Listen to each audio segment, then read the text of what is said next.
All right. All right, thanks. So recently I had the opportunity to be the opening act for Elvis Presley. Now it sounds cool, right?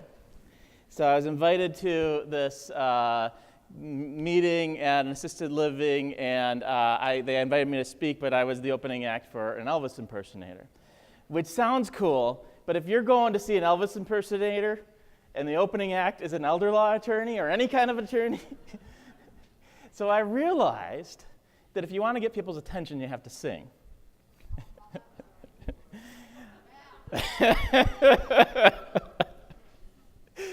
So we'll see if anybody's old enough to recognize this Beatles song. And honestly, I can't carry a tune, so we'll see if anybody can recognize it. For everything, there is a season.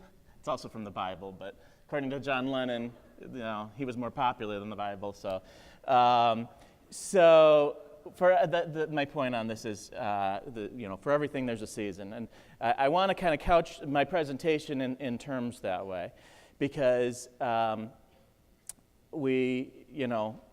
it's interesting when you look at the seasons in Michigan, for example.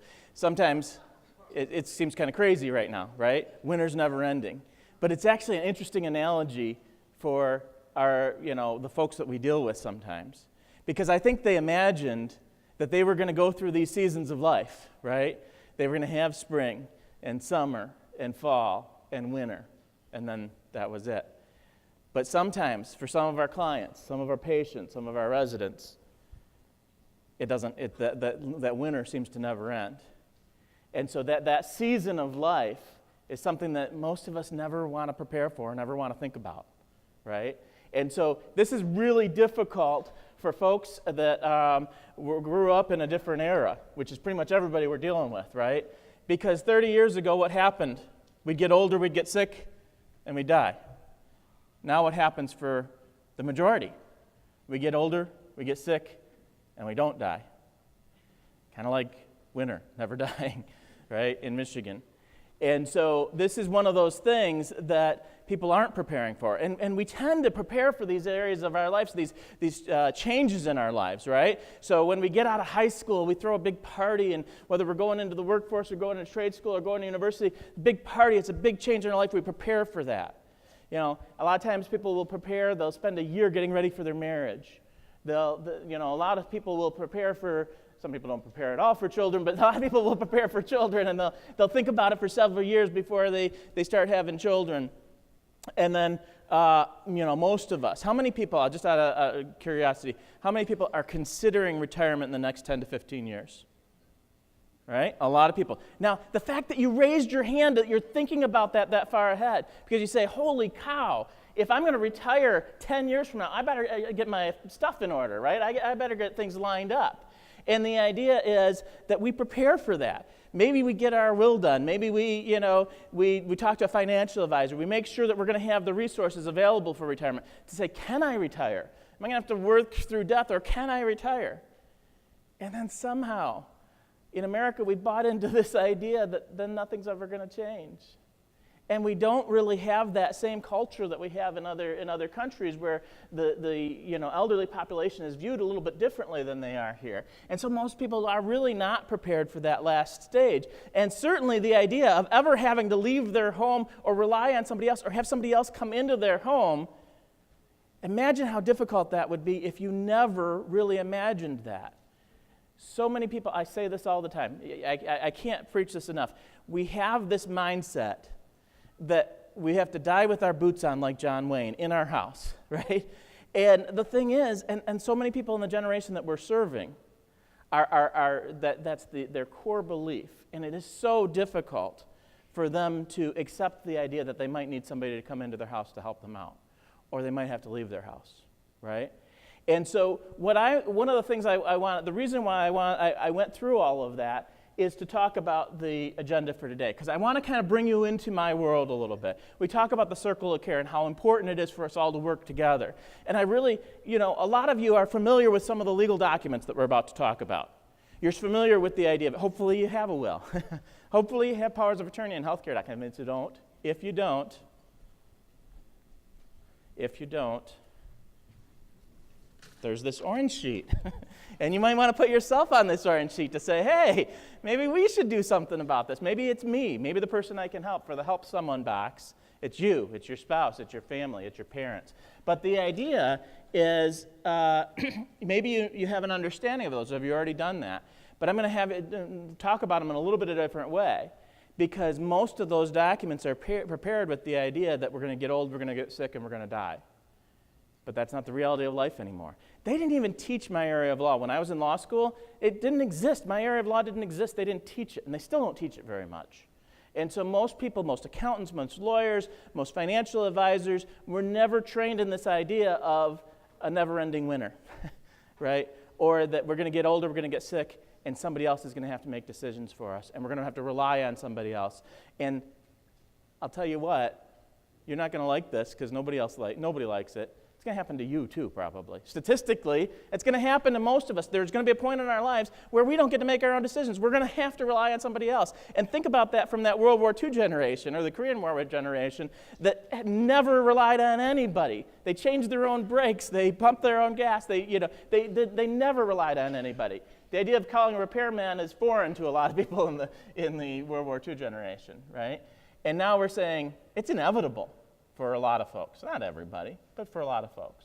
So when we think about these legal documents, we want to think about them in that context. And so I am going to, getting back to our sort of theme for today of this isn't rocket science, we're going to kind of take a step back and look at them very simply. And some of the documents that we're about to talk about, we're going to actually have a much more in-depth presentation about it when Kelly gets up here. Kelly King-Penner is one of the other attorneys in their office, and she does an in-depth explanation of some of these legal documents. So we're going to go through them fairly quickly, but just for the agenda for today, I'll go through some of these legal documents in the context of what if we don't die, right? What if we live? What if we have that period of time where we have to rely on others? And then the basics and details of Medicaid and how to help clients before they need it. We'll talk about nursing home care, nursing home benefits, and veterans benefits. So we're going to start off with these legal documents for seniors and people with disabilities, what you need to know. Here's the first thing, and this is so important to me. And this is, I wish I have the courage to say this in front of a group of other professional caregivers. Sometimes I don't have the courage to say this in front of a bunch of attorneys that have big egos.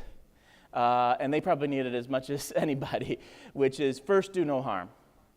And this is really important. And what I mean by that, some of you might be familiar with that phrase. It comes from the doctor's Hippocratic Oath, right? First, do no harm.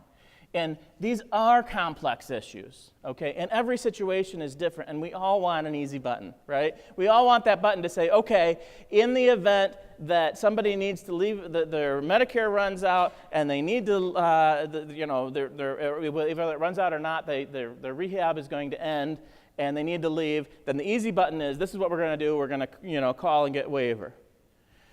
Okay, it doesn't work that way on a case-by-case basis. Or, unfortunately, too often it is, we're going to send them home.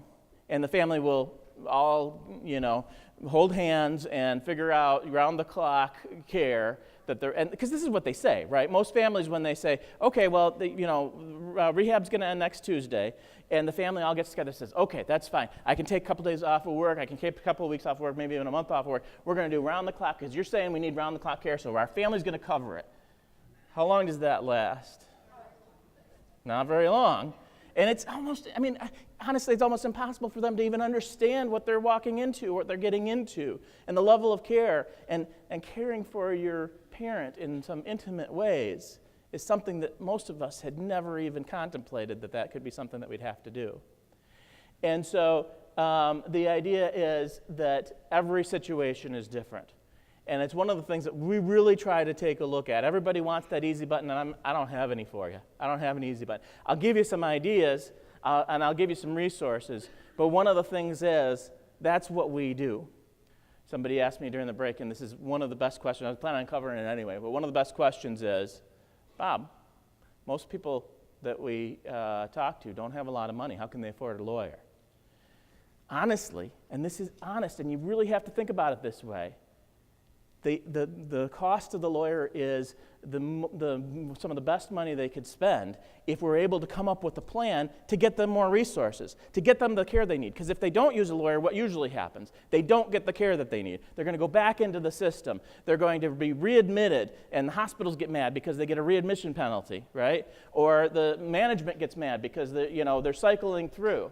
And so the idea is, one option is they're not going to get the care that they need. They're not going to have a plan and those resources. And the second thing is they're just going to burn through all their resources. They say, okay, we're going to spend the money that mom and dad have on mom and dad. So one of the questions earlier for Elizabeth was, what happens when the money runs out? And what our answer is, we try to come up with a plan at the beginning. And so the plan at the beginning almost always pays for itself. I mentioned to her, we don't have very many rich clients, I'll be honest with you. I like rich clients. I do. I like rich clients. Because some of the clients that have money, they say, oh my gosh, you got Rachel and you got Ina, you're going to hear from them a little bit later, and they say, that advocacy is worth every penny, and they can afford that even though we're never going to get them government benefits. So people that have a little bit of money, they to be able to have somebody help them and guide them through the system is well worth it. But the majority of our clients, they're not going to be able to hire us unless we're going to be able to find them some money. And that's what we do. So we have all these other services to try to guide them through this system, but they're not going to be able to hire us unless unless it's going to pay for itself. So some people say, well, a lot of the questions we talked about with Elizabeth was, okay, well, how do you get through that waiver system? How do you get this imminent risk assessment done? What's the likelihood is you're going to jump to the top of the list? Or even the NIFTY plan? What's the likelihood that they're going to accept you? And the answer is, with advocacy, it's pretty high. With advocacy, with the right people that know what they're doing, we can push it through the system pretty good. And so you say, oh my gosh, I can't believe what your legal fee is, Bob. But if it's going to pay out for that care, and we don't have to spend their resources, it's a matter of, they sometimes say a penny wise and a dollar foolish. A lot of people will say, okay, we'll pay out. We don't want to pay a lawyer a penny, even though the penny to the lawyer will sometimes get $1 in benefits. And so it is difficult for people, especially this generation, to accept that, to spend any money, right? But the idea is that is part of it. And so this area of law is extremely complex. Advising someone incorrectly could have disastrous implications. This is why I say I really should have this conversation with a lot of attorneys, but sometimes I'm not quite as bold when I'm in front of that group. And be aware that when you can help your patients and when you need to send them to an expert. All right, so let's start off with, like I say, we're going to go into in-depth about what we call helpers, but we're going to start off with the power of attorney. So this is a document that you sign to allow somebody else to make decisions for you, right? But there's lots of different types of powers of attorney, and the clients will often get them confused. It is a lifetime document, right? It only is good for your lifetime. So if somebody's power of attorney, they're not going to be able to settle the estate, right? So the power of attorney, and we're going to go into it a little bit later with Kelly, but one of the things specifically about this is our power of attorneys tend to be a little bit different than the standard one. So frequently, when somebody will come in, they may already have a power of attorney, and then we see if we can sign a new one. And Kelly's going to go into the standard at which we can sign new documents, even if the doctor has said that they're incapacitated. So the doctor says you can't balance your checkbook, or you need somebody to help you on a day-to-day basis, or you really need somebody to help you make decisions. Legally, does that mean they can't sign legal documents anymore? Even with a guardianship. So a court has said, a judge has said, you can't make decisions for yourself anymore. But under some circumstances, they can still sign a will. They can still sign legal documents. That seems counterintuitive to all of us, right? But one of the things that we do is we're not going to upset the apple cart. If they've already picked this person and this person is reliable and they're doing their job and we just need different language in that power of attorney, we're not going to pick a different person. We're not going to change who gets what. We're just changing the legal documents sometimes. We're adding additional authority. And it's one of the things that we often do. So it's something called extraordinary powers. What is extraordinary powers? Extraordinary powers is the ability to do the things that we're going to recommend that they do. To be able to qualify for waiver sooner, to be able to leverage that money, to be able to qualify for Medicaid if they're a nursing home, or veterans benefits if we can qualify for those. But we need that authority. Somebody has to have that authority. They're not giving that authority to me. They're giving it to the same person they gave to before, their daughter, or their son, or their granddaughter, or whoever it is. But they need more specific authority than the standard general power of attorney that we see on a daily basis.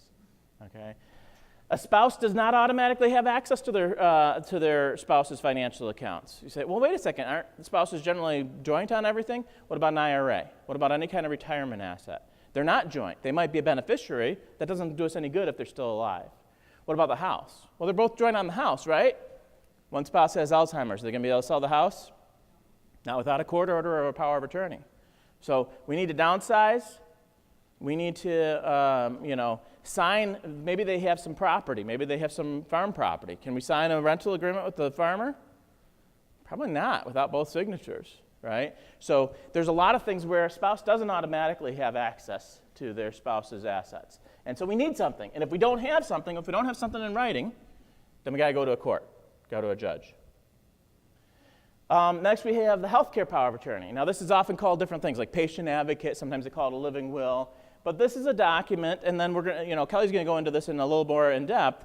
But this is a document that does not take effect until after you need it, right? The financial one can take effect immediately. Mom can say to her daughter, I want you to help me with my finances, even though mom's perfectly capable of handling her finances. Can't do that with a healthcare document. Okay, healthcare document, you can't make your own decisions anymore. So that's an important distinction as to, sometimes people are reluctant to sign this to say, well, I don't want somebody to pull the plug on me when I have a cold. Well, they can't, right? I get that all the time, honestly.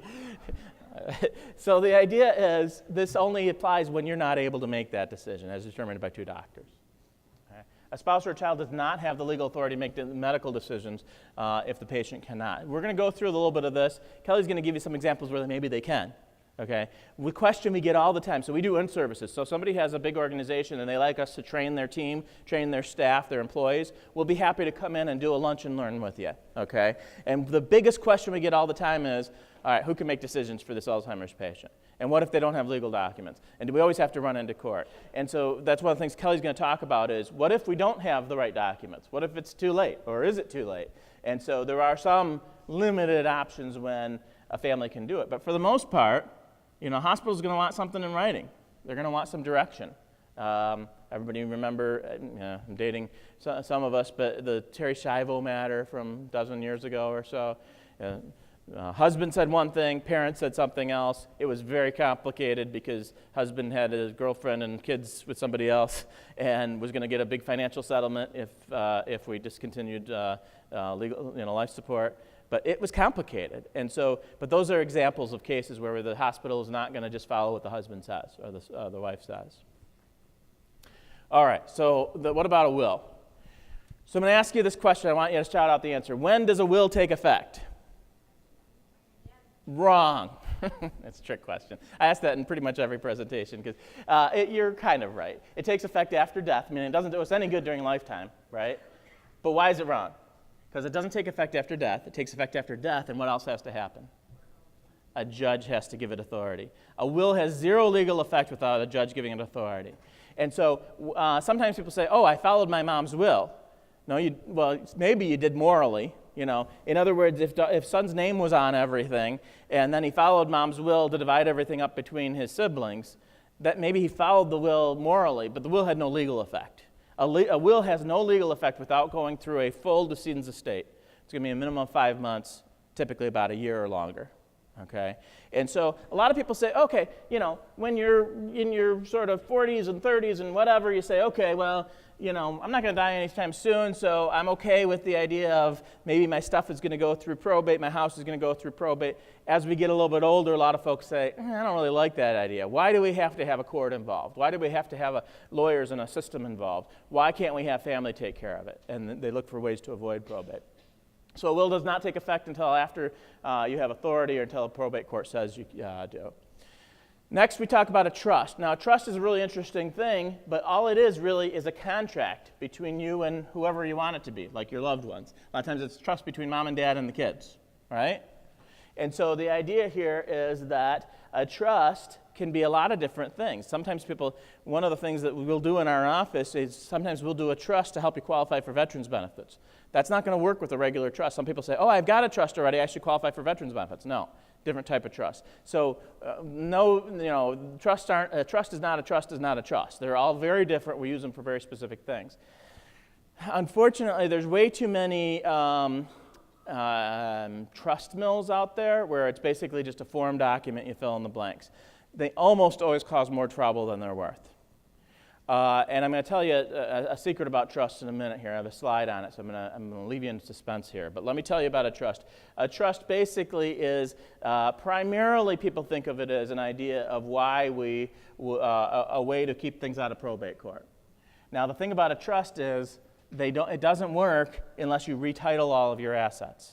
And so you go to the lawyer and you get this legal document, which is like a tool, but you never use the tool. Okay, you got to go and you got to rechange all your beneficiary designations. You got to retitle your assets, and if you don't do that, and most lawyers don't do it for you. We have Kat somewhere around here. Kat from our office does it for you. It is something, but very few lawyers have a cat in their office. They might have a, pussy cat, but not, not our cat. And so the idea is that you get the trust, and it's never what we call funded, or the assets aren't retitled. And so that means it's not going to work, okay? And so then there's other types of trust that we do that can help protect for the next generation. So mom and dad have money, mom and dad die, they leave it to daughter's going through a divorce, what's going to happen to that money? Yeah, we're going to lose a bunch of it, right? Or mom and dad could have set up their trust to make sure that that's not going to happen. Mom and dad can set up their trust that it's going to go to a disabled child or special needs child, and it's not going to interfere with their Social Security or their Medicaid. Mom and dad can set up a trust to make sure that it's not going to be subject to their children's bankruptcy. With their share is not going to be subject to their children's bankruptcy or their children's divorce or things like that. So it's called generational planning. A lot of attorneys don't do it. It's one of the things that we do. Provisions for special needs, and whatever asset is titled to that trust is going to be governed by the terms of that trust. So here's the secret. I kind of hinted at this earlier. Most perfectly drafted trusts don't work. Let me rephrase that. Most trusts don't work. Most trusts don't work. Most lawyers won't tell you that. And why do I say most trusts don't work? Because what do I mean by work? Most people, the reason why they flop down a bunch of money to get a trust was to avoid probate. And when I say most trusts don't work, I mean most trusts don't avoid probate, at least for all of the assets. Because they get the trust, they get the tool, they put it in their toolbox, or they put it on their bookshelf, they put it in their drawer, and then they never look at it for 25 years. And they never use it. So a tool needs to be used. If you're going to hang a picture on the wall, you need a hammer, and you need to actually use the hammer. You can use your shoe, but you need to use some tool to hang that picture, right? And the thing is, a lot of folks, they'll get their trust. When the majority of people come to see us, have a trust, and it's not going to work. And it's not. And they come to see me and they say, okay, look at the written text here. Did my attorney do their job? And the answer is yes, they did their job. The trust is legally sufficient, and it's still not going to work because they didn't do the homework. And so we have a process in our office to make sure that homework gets done. But that's the key that you have to understand. A trust doesn't apply unless the assets are titled properly. But here's one of the things about a trust that's interesting. It can also help us in a situation like we're dealing with our client, with our patients and our residents, in that if the asset's titled into the trust, then whoever's the trustee gets to be in charge of it. They don't own it. Okay? Sometimes people say, oh, we're just going to put our kids' names on the account. Any problem with putting the kids' names on the account? Well, kid could steal it, but let's assume that the kid's not going to steal it, right? Kid could get divorced, kid could get in a lawsuit, the kid could go into a nursing home. Elizabeth addressed this, right? What if daughter goes into the nursing home and her name's on mom's accounts? Then mom's accounts count. Somebody asked the question, do we split it 50-50? I'll give you a practical answer to that because I'll tell you DHS now, will look at an account that has 3 people's names on it, and you might say, well, then we should only count a third of it. And DHS says, no, we're going to count all of it. And you say, wait a second, it was daughter's account. And they're going to say, prove it. And there's a rule that I often talk about with DHHS, which is the Medicaid office. And it's not I'm not complaining about the employees. It is the policy of DHHS. So it's not the people, it's the policy. And the policy is you're guilty until you can prove yourself innocent. And it's true. They don't say, okay, well, we think maybe you gave money away, or we think that this money should be counted as yours. They say it is until you can prove otherwise. And trying to prove a negative is difficult sometimes. That's why in America with criminal laws, it's innocent until proven guilty. But if you want to apply for Medicaid, you're guilty until you can prove yourself innocent. And that's, again, why sometimes really it's important to have that advocacy to push that through the system. Okay, so let's talk about Medicaid. So I want you to pull out, this is some of the resources that we give you. We asked a few years ago, we always want to get some feedback from you guys, and we've been doing this boot camp for 5 years, and so we asked a few years ago what would be helpful to have. And so we've got two sides of this, but we're going to focus on the side that says the 2018 Michigan Long-Term Care Medicaid Qualification Worksheet. We'll look at the other side later. But the idea of this was a request from folks at the boot camp that said, it'd be really nice to have a resource to say, when can we handle the Medicaid application ourselves if they're applying for Medicaid, and when are we going to need help? And so we went through this, and here are 3 different areas where we say, these are the things where we say, if any of these things are checked. So we put it as a laminate so you can kind of use a dry erase and you can use it over and over again. And if you need more of these, we can get you more of these, all right?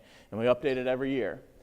So, for example, if they have real estate, sometimes people, if you're in the industry and you know about Medicaid, you say, okay, well, the house, the residence is exempt, right? Well, sort of. It's exempt-ish.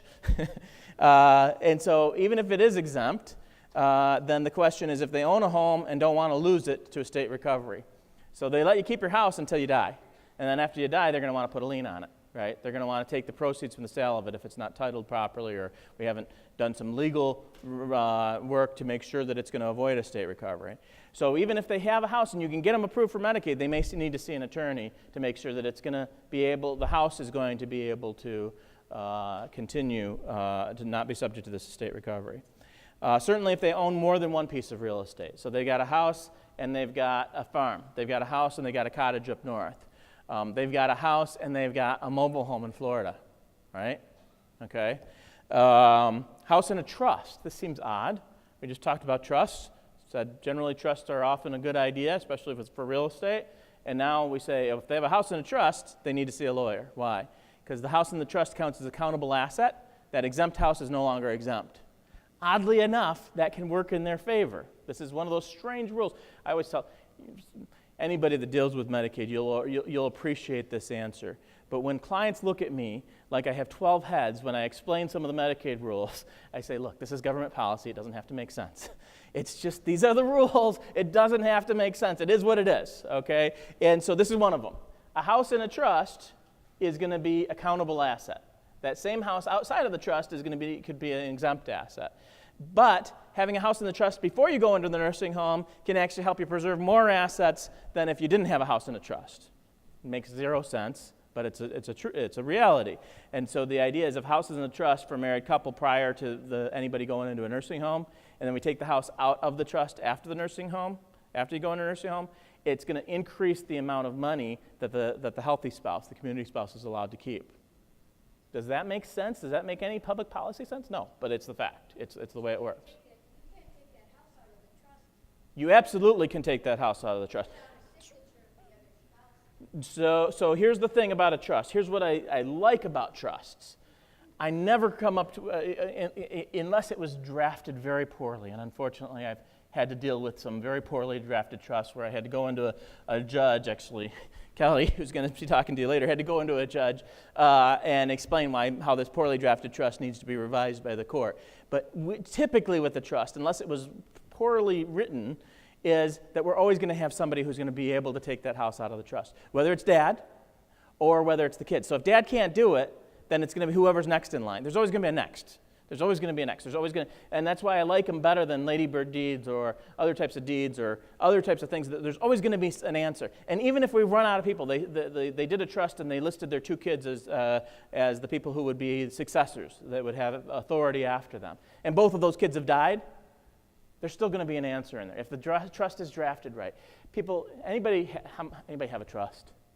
Okay, how many pages is it for those people that don't have a trust? It's like this thick, right? There's a reason for that. I know people hate lawyers because we draft 120-page documents, but there's a reason why it's a 120-page document, because there should be an answer for everything in there. We should have pre-thought about everything, and we should have thought about how in the event that we don't have anybody listed who can be in charge, who's in charge next?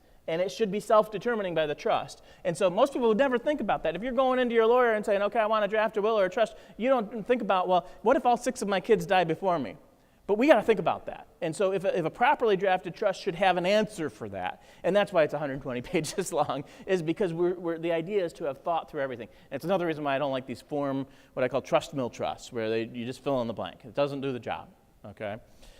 All right, so the next thing on here is house has a ladybird deed, or house has kids' names on it. You'd think, this is, honestly, this is not a good idea. I'm going to tell you, this happens all the time, that parents add their kids' names to it. I'll tell you, my grandmother did that, and it worked out okay-ish. I never recommend it, but it was 1974. Has anything changed since 1974? But in 1974, it was a pretty common thing. In fact, she went to a lawyer to do it, and a very prominent lawyer, to get that done. On her deathbed, she added her kids' names to the deed. It seems to make sense because we're trying to avoid probate and get it onto the kids without having to go through probate. But there's all kinds of other problems that it creates. And as time went by, the laws became much more complicated, and one of them is with Medicaid. And so adding the kids' names to the house is usually the worst thing that you can do. It's often going to make the property taxes go through the roof, either now or later. It's going to cause a Medicaid penalty. Adding kids' names to a house is never something that we're going to be willing to do. It's always a bad idea. Now, if it's already done, and it was done 20 years ago, we'll look at it and see whether we need to fix it or not. A lot of times we say, what's done is done, it was 20 years ago. But it's never something I'm going to recommend. And so if the kids' house and names are on the deed, they probably need to have a consult with an attorney to say, okay, is that going to cause a penalty? Is there going to be all kinds of taxes that are going to be associated with that deed? What are we going to do? Even if a house is on a ladybird deed, how many people understand or have heard the concept of a ladybird deed? Okay, a good portion of you. Ladybird deed, I described it to a client yesterday as a transfer on death deed. It's not. It's not. If I was talking to lawyers, they would all roll their eyes at me to say, okay, you're not being precise enough, but it's good enough. It's basically like a transfer on death deed to say, you can have beneficiary transfer on death on your bank account. Well, this is kind of like on your house. You could have a transfer on death. But it has its own complications, and I'm not actually a big fan of them except when they're appropriate. There's no easy button where you say, everybody gets a ladybird deed. It just doesn't, in our office, it doesn't work that way. We're going to say, does it make sense or not? And so if they have something that says ladybird deed on it, it may not operate as a ladybird deed. I've seen, Kelly's going to talk about this later, just because it says ladybird deed doesn't mean it's actually a ladybird deed. It just, because we put that word on it doesn't mean anything, all right? And sometimes it is a ladybird deed, but it's not going to solve the problem. One of the frequent things, so you'll see this is one of the techniques that lots of lawyers who've never filed a Medicaid application, they went to one of my ICL classes and we talked about ladybird deeds and they say, okay, we'll do a ladybird deed in case somebody goes into a nursing home. But the problem with that is the ladybird deed says mom and dad, and then after both mom and dad are gone, to the kids. What's the problem with that? Dad goes into a nursing home. Then mom dies. So the healthy spouse dies. That never happens, right? Healthy spouse dies first? Over 50% of the time, according to statistics, the healthy spouse dies first. And so the ladybird deeds aren't on their face going to necessarily be ideal. So we'll look at it. We'll give them some advice about it. If we need to change it, we can change it. If not. If they own rental properties, this used to be Medicaid rules used to be where you could own rental properties and exempt them. Can't really do that anymore. The rules about rental properties are still there, but they're almost impossible to actually use and have rental properties exempt if they've added somebody's name to a deed within the last 5 years. And then the next column is other assets. If they have more than one vehicle, you'd say, okay, that doesn't matter. Each spouse gets a vehicle, right? No. For Medicaid, one vehicle is exempt. So if they have more than one vehicle, then we might want to take a look at it, especially if they're single. If they're single and they have more than $2,000 in total assets, that counts life insurance, that counts anything that's not exempt. The house, the personal effects, one car, one prepaid funeral, things like that. If the married couple has more than $24,720, a married couple has more than $24,720, probably need to talk to an attorney, and one that knows Medicaid and does it well. If they have antique or collector cars, if they have investment accounts, any kind of investment account, they're probably going to want to talk to a financial or a lawyer. Life insurance policy with a face value of more than $1,500. What's the face value? That's not the death benefit. It's not the cash value.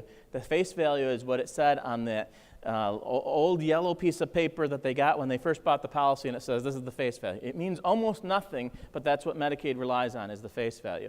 So if their parents bought them a life insurance policy with a weekly dime contribution back in 1925, then it's whatever that really old piece of paper from 1925 says was the face value of it. It doesn't have any relation to what the death benefit is, what the cash value is, anything else. But that's what Medicaid determines, looks at in determining whether it's exempt or not. Gifting, if they've given any money or vehicle or home or property away within the last 5 years, they need to see an attorney.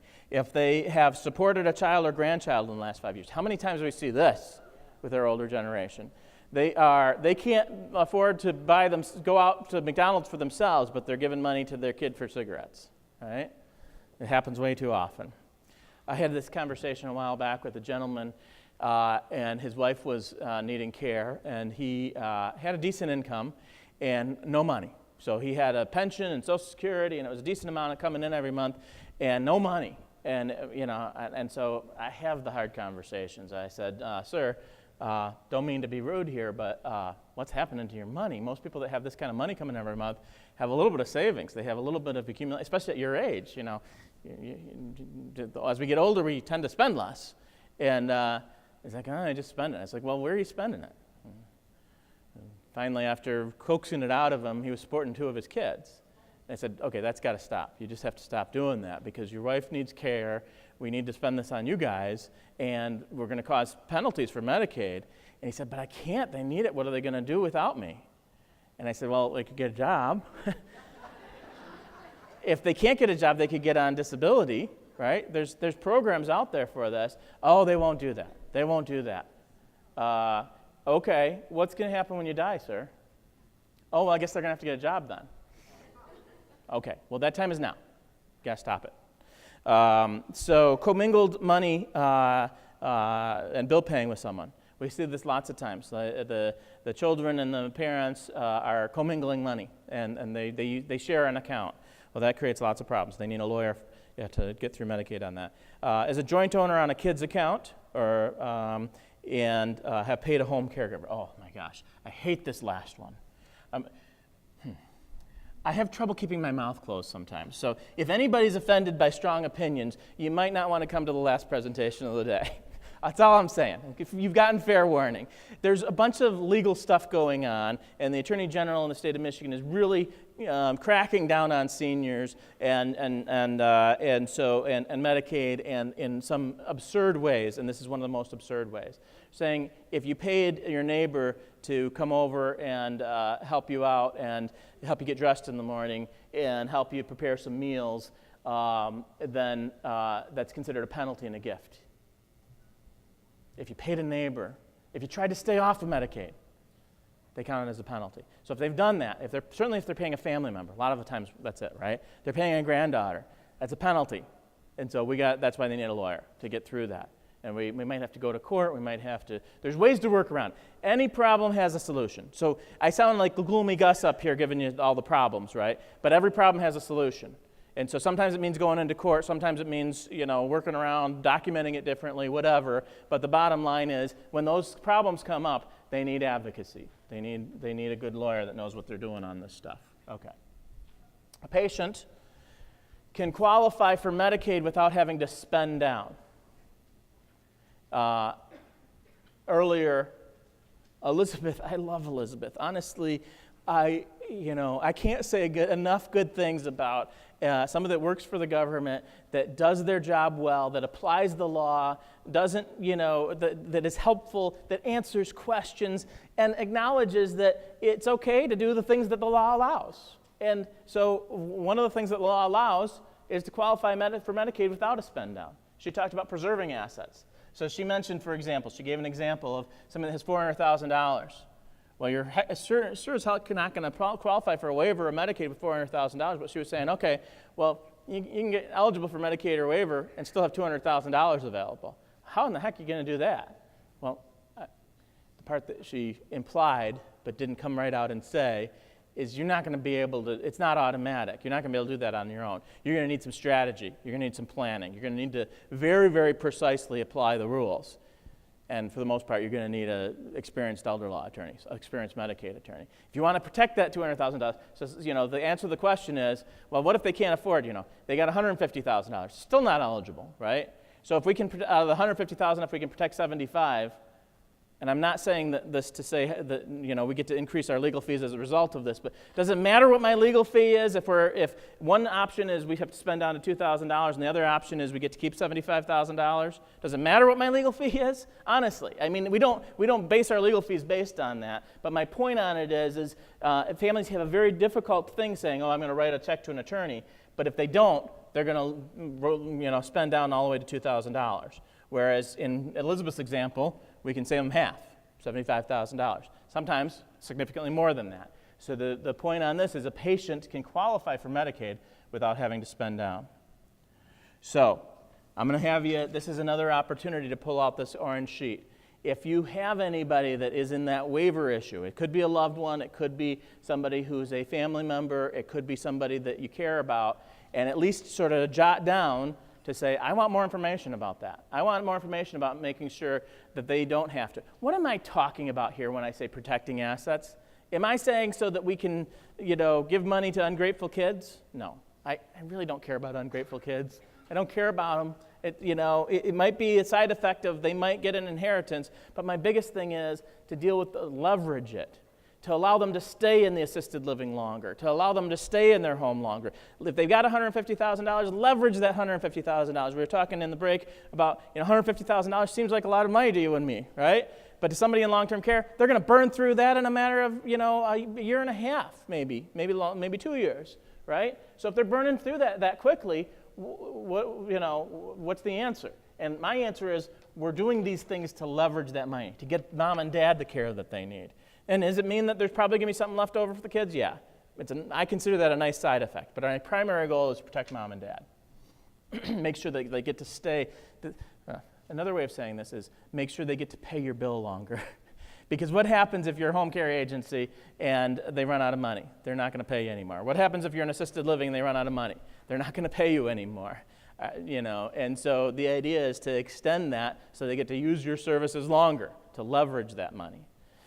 Assets in a spouse's name alone still count and must be reported. I have occasionally accountants or financial advisors that will come to see me with their clients and they'll say, okay, I think I've already got this all set because I moved everything over to dad. Mom needs to go in a nursing home, moved everything over to her dad, let's apply. No.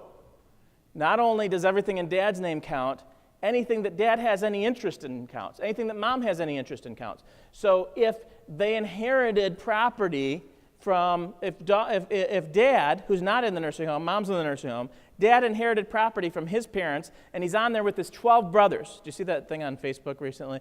This family had 13 boys, and they just had a 14th kid. And guess what it was? Another boy. 14 boys. They've been trying for that girl. We'll see about number 15. I assume they're going to keep trying. But so they had 14 people on this deed. And so they say, well, that can't count. First of all, it's husband's property, and as a 1/15th owner, that's probably going to exclude him from Medicaid, right? And there's ways around it. Again, with every problem, there's a solution, but there's ways around it. So anything that they have any interest in, either spouse, is potentially, it's reportable and potentially going to kick them off Medicaid. Assets in a revocable trust still count. We often will talk to the general public or to folks about trusts, and they say, okay, if it's in a trust for 5 years, then it doesn't count for Medicaid, right? No. If it's in a trust, it counts. There's certain types of trusts that it doesn't count. I call them lockbox trusts, or you may have heard me call them asset protection trusts. But most trusts are not asset protection trusts. So the trust that they probably have does not protect assets, will not qualify them for Medicaid, will not qualify them for veterans benefits. Joint assets with a child count, or parent, or anyone else for that matter. So if sometimes we have younger people. I had a woman whose husband, she'd cared for him for years and got to the point she was almost 80 years old and she couldn't care for him anymore. And so we had to go with the nursing home route. Actually, we went with waiver. So we went with an assisted living that took waiver. And he was on waiver for, 3 or 4 years now, and now he's finally got to the point where he needs more care, and he's moved over to a nursing home. But the issue was we got her qualified with Medicaid, and we was able to protect the assets in favor of the healthy spouse, and she was almost 80 years old. We really needed to make sure that she had something to live on. And then she told us, oh, I'm on my mom's farm in Alabama. We said, you're almost 80 and your mom's alive? It's like, yep, mom's 103. And I'm on her farm, and she's doing fine, and she's living alone. And so, but that counted, right? Mom's farm in Alabama counted because daughter's name was on it, so it counted for daughter's husband's Medicaid application, okay? Still count 100% against Medicaid applications. Okay, so the facts for Medicaid. So first of all, Elizabeth talked about this level of care, and there was a question in the audience about level of care, and I took some notes, so I want to make sure if I get to this properly here. So, the issue with level of care is often going to be determined by either the waiver agency, if we're applying for a waiver, or the facility. If we're in a nursing home, it's going to be the caregivers in the facility that typically fill out this level of care. So there are 8 different categories. They call them doors. So it's kind of funny when you're talking to the general public and they don't really understand Medicaid lingo, and you say, well, and you know, Rachel and I or Amy and I will be talking, and sometimes in front of a client we'll say, well, I'm not sure that she's going to fit through the door. We're not trying to be offensive. We're just saying it's, you know, they don't qualify for the Medicaid door, and so we've learned to not say that in front of clients anymore, because what we're trying to do is say, okay, are they eligible under one of those 8 criteria? And if you have to be eligible, it's the same criteria whether it's in a nursing home or outside of a nursing home. So sometimes people think, oh, I can get them on waiver. They're not bad enough. They don't need nursing home. And they don't qualify for waiver either. If they're not bad enough that they wouldn't qualify under one of those 8 doors, they don't qualify for a waiver either. Okay? They must already be in a Medicaid licensed skilled nursing facility. We get this sometimes that they say that the facilities will sometimes say, we'd be happy to take you on Medicaid, but you got to get Medicaid approved first. It's an impossibility. We got to get them moved in, and then we got to apply for Medicaid, because if we apply for Medicaid and they're not in a Medicaid facility, they're going to get denied because they're not in a Medicaid facility. There's 2 ways to get them approved, to file the application, is either they're in a Medicaid facility, they're in a nursing home, or they're receiving waiver benefits. Well, if they need nursing home, and we're not going for a waiver, we can't go through this process. Sometimes it takes a while, right? We've talked about that with Elizabeth. It takes a while to get into the waiver program. And we can't go through that when they emergency need a nursing home now. So it's a catch-22. Some places will say, we'll be happy to take you on Medicaid, but only after you get approved for Medicaid. Well, we'll get it approved for Medicaid. We actually have a 100% success rate on getting Medicaid applications approved in our office. So we'll get you approved for Medicaid. You can, trust that. No. There's always, Amy hates it when I say this, but there's always tomorrow. I can't guarantee just because we have a 100% success rate in the past that will continue, but she hates that. She thinks I'm jinxing us. But the idea is that we'll get it approved, but we can't get it approved until they move in. And so sometimes we have to choose not to use that facility that's more than willing to fill that bed, but because they've had bad experiences with people saying they're going to apply for Medicaid and don't, or having other issues come up, they're nervous about that. Must meet certain asset and income requirements. So one of the things we want to talk about there is what are the asset requirements. So you can have a house, right? Everybody knows that. You can have a house, but they only leave you with, if you're a single person, they only leave you with $2 a day out of your pension and Social Security. Your personal needs allowance is $60 a month, or $2 a day. Is $2 a day going to be enough to mow the lawn, pay the taxes, pay the insurance, keep the utilities on, make sure the house doesn't, freeze? No. So they leave you the house, but nothing to pay for it. And then, after you die, they want to come and take the proceeds from the sale of the house. So even if the kids contribute money towards it, we've got a problem because kids contributed money towards maintaining the house, and then the state takes it. Okay? So house, prepaid funeral. Depending on the county that you're in, you can maybe have 2 prepaid funerals. But the rules actually say 1 prepaid funeral for the institutionalized spouse, the nursing home spouse. Okay? So if you have one for the other spouse, it's a countable asset. For the healthy spouse, it's a countable asset. We have a little trick that sometimes we have to use. If you file a Medicaid application for the healthy spouse, the Medicaid application will be denied, but it makes the funeral policy exempt. So if we need to exempt that second policy, we just have to file a losing Medicaid application for the healthy spouse, because that will exempt the second death policy, the second burial policy. And so in some counties, they say, don't bother doing that. We're just going to exempt it. I know up in Genesee County, for example, they say, please don't file the second Medicaid application and make us process it. We're just going to exempt both prepaid funerals. Okay, so house, prepaid funeral, a car, one car, okay, life insurance policy with a face value no more than $1,500. There's a few other exemptions, but pretty much everything else counts. Sometimes people think their IRA doesn't count. It counts. Okay, we're going to talk a little bit about a new rule in the later presentation. We're going to talk a little bit about a new rule that is actually a really nice advantage now. It gives us more opportunities to protect retirement assets for married couples. But it doesn't mean that it's exempt. So retirement assets count. In some states, they don't. For income, for a married couple, income must be, or for a nursing home, the income must be less than the cost of the nursing home. So the person in the nursing home, their individual income must be less than the cost of the nursing home. If the nursing home costs $9,000, the individual income has to be less than $9,000 a month. Pretty easy to meet, usually. Once on Medicaid, of course, they're going to have a patient pay that's going to subtract $60 for the personal needs, their health insurance premiums, and the rest of it, with a couple exceptions, will end up being patient pay. So go to the nursing home each month. Asset requirements for a single person. They must be below, let's see, did I do? Okay. Assets requirements for a single person must be below $2,000 on everything. It's not just what's in their bank account. It's the value of their life insurance policy. It's the value of the second car. It's the value, potentially it's the value of that motorhome that doesn't run, that's been in the backyard. You know, that could disqualify them too, all right, for a single person. So bank accounts, stocks, CDs, cash. I'll often have people tell me that they're storing up large sums of cash in their house, and I kind of joke with them or kid them a little bit and say, well, what was your address again? Don't do that. Tell people not to store large sums of cash in their house, okay? It's not safe. There's bad people in the world. Don't do that. And guess what? If you do it and apply for Medicaid, it's a felony. It's fraud, okay? So are you going to get caught? I don't know, but it's not worth it. I have this no felony policy in my office, just no felonies, all right? And so hidden cash is not the way to go. There's better ways. There's better ways to protect the money. All right, so we talked about the life insurance policy, one vehicle, one house. So this is the other side of, oops, where am I going, which direction? Okay, so I'm going to have you get out the laminate here. This is the other side of the laminate.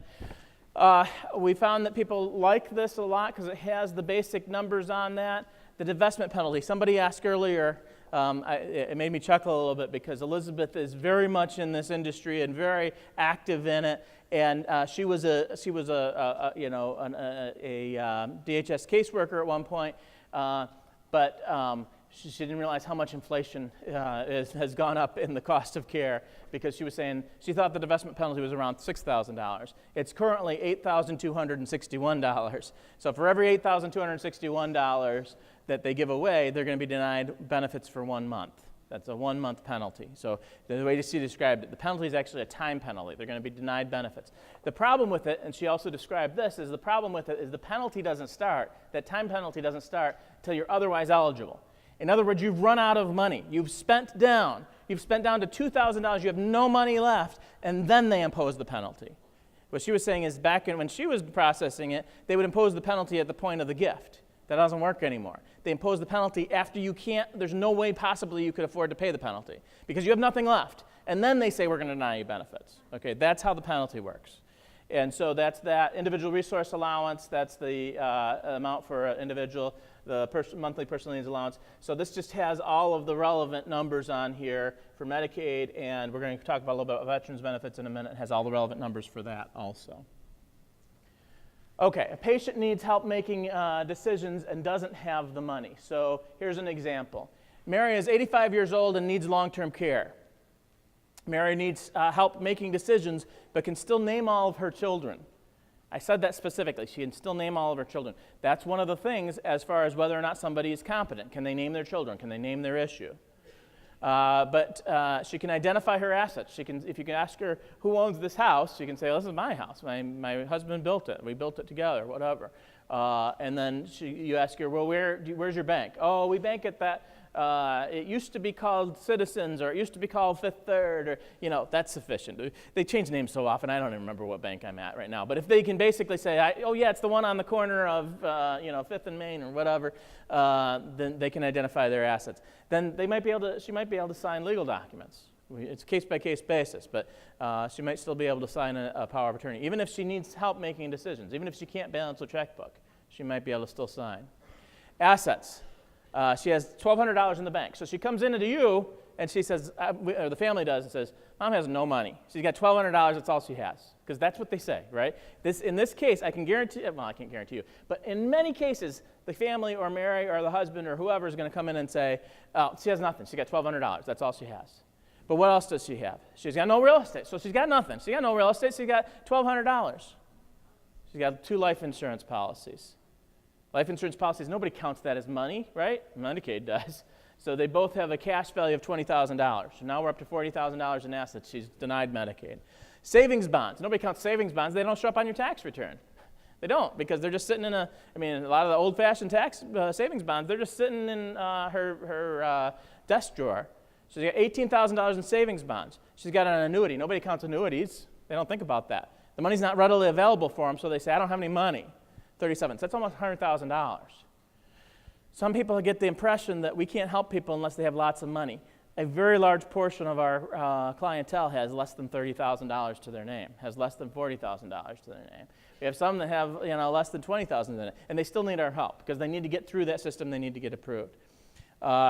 Their income is Social Security only. They have no power of attorney. 2 daughters, Sarah and Denise, are very helpful. So the typical advice in this case would be spend down to $2,000, apply for Medicaid. What's the problem with that? Well, diminished capacity. So Mary's going to have some troubles making decisions, and there's nobody to make decisions, and she's got no money to deal with that. There's no authority. So now the court must get involved, which takes time and money, which they don't have. If funds are low and the time is needed, a facility runs a high risk of not getting paid. Your employers don't get paid. Who gets yelled at? And I'm serious, this happens. So we say spend down to $2,000 and apply for Medicaid. They miss a deadline by 1 day, or they forget about the life insurance policy, or they don't have the proper documentation about the value of the house or the value of this or that, and the DHHS office sends out a denial, and who gets yelled at? And who gets stuck with the bill? The employer, the facility. Because she doesn't have any money. They're not going to kick her out, probably. Eventually they will. But who gets yelled at? This is why facilities sometimes hate Medicaid, is because there's so many ways to get denied on Medicaid, right? So this is the typical advice. Medicaid approval is a waiting game, and there's a good chance of a denial with no chance for the patient to pay. And so is the family going to end up ever paying that? Maybe, but usually after you hire lawyers and they chase them down and they go through all this other process, or a pretty good chance the facility never gets paid. Now here's our advice. We come in at the beginning, we obtain a power of attorney with the extraordinary powers, long-term care planning permissions that are in there. Well, she still has capacity. This is not an online form. It's referred to us for Medicaid before all the assets are depleted. We're going to talk about this, about how sometimes the facilities want to say, okay, they've got money, we want them to just private pay. They have to be here, we want them to private pay. Fine. That's your call. But if you're going to send it over to us, probably better to send it to us before they have no money, even if it's only $10,000 or $20,000, before they completely run out of money. So before they completely run out of money, it's referred to us. Why is this important? Sarah now has the ability to assist. You have somebody that can help, that can answer questions, that can authorize a DNR, that can deal with the diminished capacity. Court's not needed. We're not having to deal with lawyers, or worse, a public guardian. How many people really love working with public guardians? They answer their calls all the time. They return their calls within 5 minutes? No, no. Facility gets paid. You're the hero now. Your corporation gets paid, and you don't get yelled at. We're being proactive, avoiding unnecessary issues. Send it to us before all the assets are depleted for an efficient and timely transition. This is what we talked about, the avoiding the in the red bed. So I just went through that. We talk about the winner is when they still have some assets, We do the legal plan, we preserve some or all of the assets, we're able to qualify them, everybody wins, nursing home gets paid, the spouse has money to live on, we have, if it's a single person, we have money for slippers next month or for a bed hold or whatever it is. Or option number 2, the second place option, still a great option. They spend down. They write a check for whatever the private pay is until they're down to not very much, say $20,000, $30,000, somewhere in that range, okay? Now we get it. We get Medicaid approved. Nursing home gets paid. There's a smooth transition. There's never a month that nursing home doesn't get paid. Everybody's happy. There's still a little bit of money, not very much, but a little bit of money for the patient to be able to buy McDonald's every once in a while or to get new socks or a new robe or whatever it is. Here's the thing. Here's the in the red. We wait until they spend down to $2,000, then we apply. Pretty good chance that they're going to get a denial at some point. Either they don't get the Medicaid application filed because families don't understand the process, or they miss a deadline by a day, or the form that they submit that they thought they were answering the caseworker's question isn't sufficient to the caseworker. We get this denial, and you lose. Nursing home does not get paid. Okay, this is the red zone where you get yelled at, the bosses are mad, and nursing home doesn't get paid. And so that's the sort of how to avoid the in the red bed. Hard to say that. Asset requirements for a married person. Spouse applying for Medicaid the institutionalized spouse, the spouse in the nursing home, can only have $2,000 in countable assets. There's a 12-month grace period to transfer those assets to the spouse. So sometimes you get a Medicaid approval, right? Married couple, you get a Medicaid approval, and they still have a joint account. What happens 12 months later? They have this joint account, you get a denial. Because within 12 months, we've got to get all the money out of the nursing home spouse's name down to $2,000. They have to open up a new bank account. So it's something that sometimes you say, okay, we're great, we're approved, and then you're not approved, you get denied a year later. Community spouse, the healthy spouse can keep the lesser of, this is where it gets a little confusing, the lesser of half of the combined assets that either spouse has an interest in, or a maximum of $123,000. So what if they start out with $500,000? Again, we can do better than this. This is the default without any legal help. The default is if they have $500,000, they got to spend down to $123,600 before they're going to get approved for Medicaid. However, if they've got $200,000, they don't get to spend down to $123,600. They have to spend down to $100. So it's the lower of half or $123,600. So if they've got $50,000, they got to spend down to $25,000. Even though $50,000 is well under the maximum, they got to spend down to $25,000. There's also a minimum, and the minimum is $24,720. All right, snapshot date. This is a really important concept. When we have a married couple, there's a date certain at which they count up the assets. And so I like to compare it to like a Polaroid. For the older folks in the audience, you remember Polaroids, right? And so the idea of the Polaroid is you take a snapshot and you say, what are their assets on this date? And what is the snapshot date? It's the date they went into the hospital before going into long-term care and stayed in long-term care for 30 days. Why do they have to make it so complicated? Why can't they just pick a date? But it's the day they go in the hospital before they go into long-term care, and they stayed in long-term care for 30 days. Problem with that is that could have occurred 3 years before you ever met them, because they could have gone in for a broken hip 7 years ago, and that's the snapshot date, not when they went into the facility this time. They only get one snapshot date in their lifetime. They don't even call it a snapshot date anymore. They call it an initial assessment, but I'm old, so I call it the snapshot date, the old way.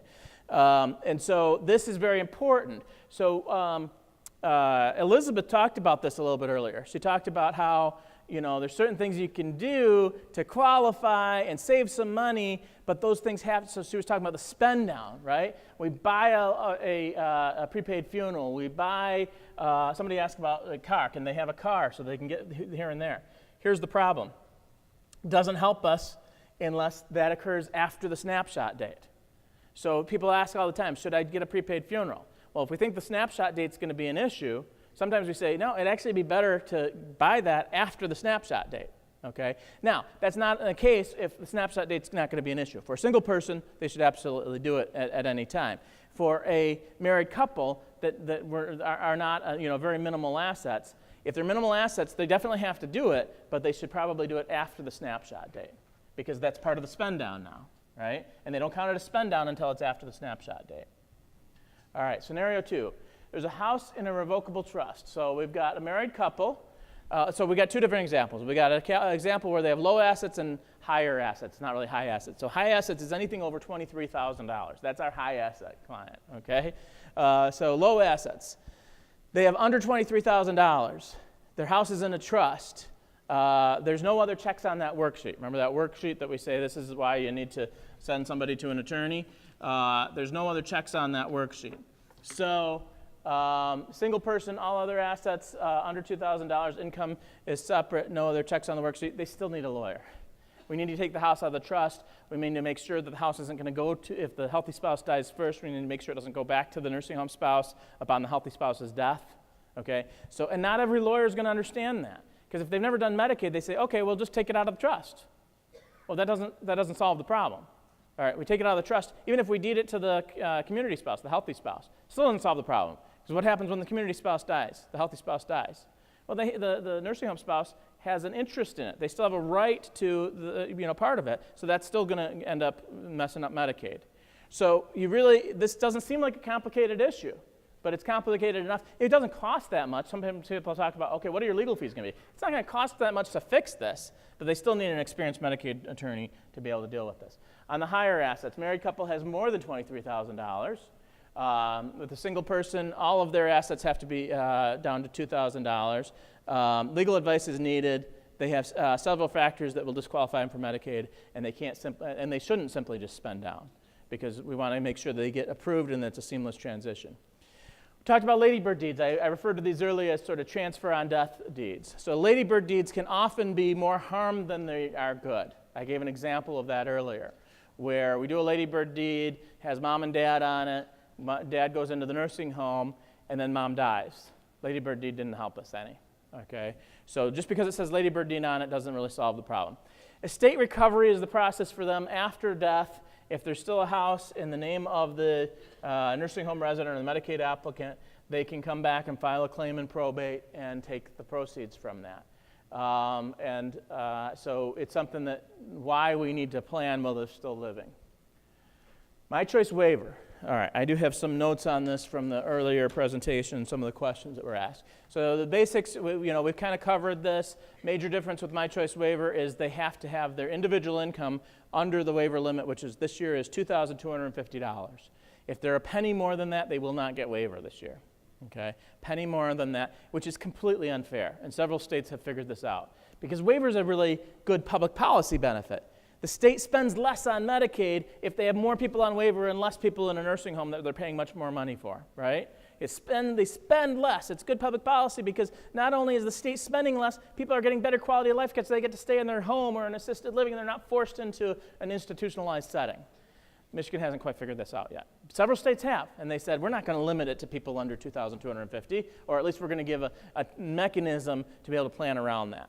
But Michigan doesn't. So if we're over that, we can't do it. Now, it's the individual. It's not the married couple. So if the married couple has $5,000 a month, but the husband's income is less than $2,250, or the wife's income is less than $2,250, the one with the lower income can still qualify. Okay? That's the major difference. It can pay for assisted living. Somebody asked the question, can I get a list of the assisted livings or the care providers or the home agencies? And Elizabeth interpreted that as the waiver agencies. Okay, that's different. The waiver agency is different than who are the providers, who are actually providing what assisted livings.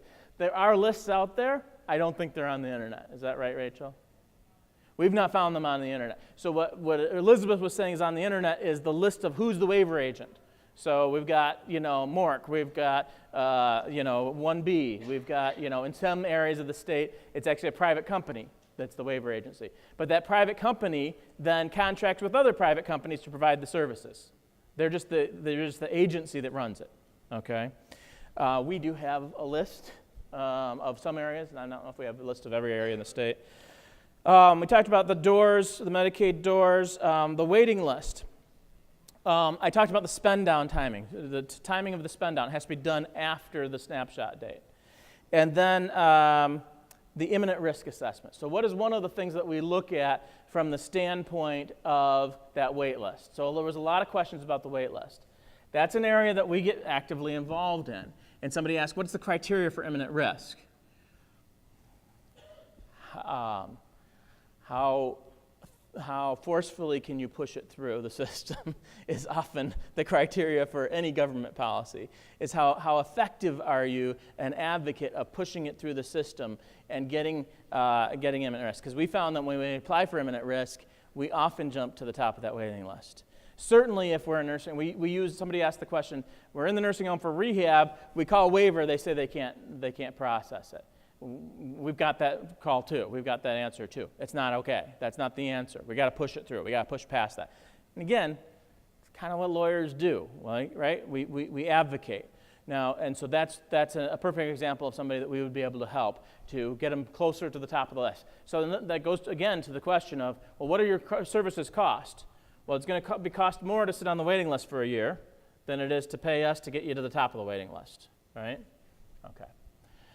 Okay, here's a scenario. A 70-year-old man living alone in his home, needs significant care, has $40,000 in savings in a car. There's no other assets in his name.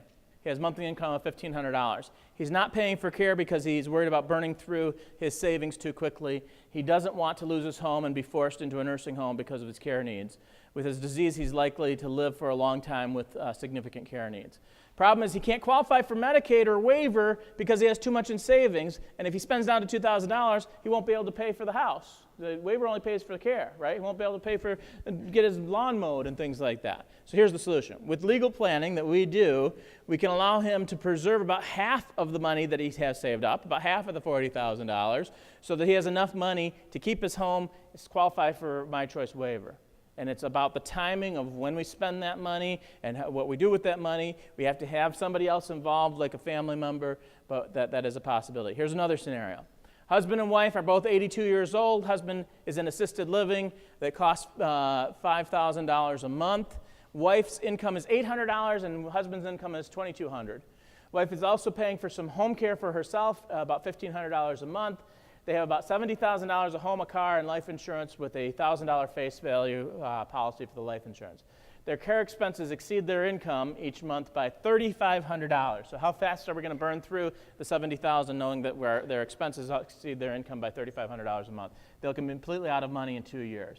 Problem is she can't qualify for Medicaid waiver because she has too much money in her savings. If they don't do something, they'll have to move into nursing home within the next 2 years if they can qualify. And since his income will go towards the patient pay, she will not have enough money left to pay for her own care. The solution is with legal planning, we can allow them to save the entire $70,000. With a married couple, often we can save the entire amount in favor of the healthy spouse. Still qualify her to receive the waiver services in the assisted living. This will allow the current level of care to be maintained in long-term care. All right, this is a specific one as it relates to folks that are in skilled care or they have discharge issues, whether you're from a hospital and you're discharging from the hospital, you're from a nursing home skilled care and you got to get them out of there, you got to discharge them with that. So we need to discharge the patient, but going home to the elderly spouse or the intermittent family will likely cause readmission. Hospitals hate readmission. Nursing homes hate readmission because they get the hospitals won't refer to them anymore if they keep sending people back to the hospital. Every time we readmit somebody for the same problem at the hospital, it affects the reimbursement rate for the hospital. So they get paid less for all of their patients because they got a readmission.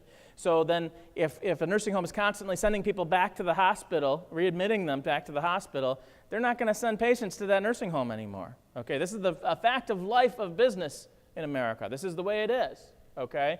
And so we can help. We'll hold a family meeting. Instead of setting it up where we know it's going to end up being a disaster because the 90-pound spouse is not going to be able to take care of the 250-pound husband, and the family's really not going to, take off or quit their jobs and be there as much as they need to be. We hold a family meeting. We can help find placement and organize in-home care. We can continue to monitor as things change and try to ensure quality of care and avoid readmissions. We can help obtain government benefits, veterans benefits or Medicaid to help pay for that care. There was an issue with the new tax law. If you watch the news, they passed a pretty comprehensive tax reform. It was worried that they were going to take out the medical deduction. Not only did they not take it out, they increased it for the next 2 years. So why is this important? We got to take money out of an IRA to pay for care. It can be offset by the cost of the care. We can take a tax deduction for the cost of the care.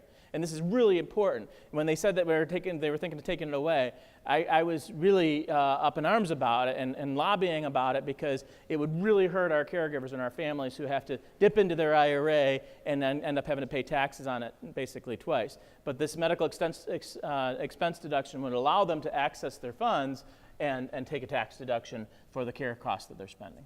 Okay.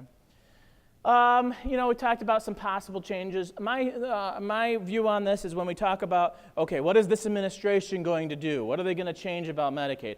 And here's my bottom line on this, because I get asked about this as it relates to veterans benefits all the time. And my bottom line is, we deal with it when we get there, because it never looks anything like it. So why get up in arms? It's the sky is falling, Chicken Little. We get, sky is falling. Okay.